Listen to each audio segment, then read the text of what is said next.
So hello guys, welcome back to my mini vlog. आज हम सब फ्रेंड्स ने मिलकर डिसाइड किया कि हम कहीं घूमने जाते हैं। सो हम आगे शनिधाम और आते ही सबकी मस्ती स्टार्ट हो गई। और सबसे पहले हमने किए महादेव जी के दर्शन, उसके बाद बड़ी वाली शिवलिंग जी के भी दर्शन किए और उसके बाद हमने महादेव जी के दर्शन करके हम गए गुफा में। और यहाँ में फ्रेंड्स की पागलपंती देखो। जाओ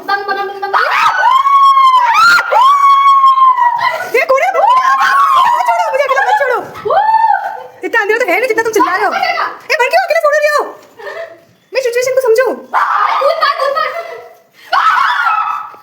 मुन्ना वाली कोशिश निकाल। ए वहां पे मार की है वो। नहीं रहना नहीं लगा नहीं करेगी हमें माता है। बस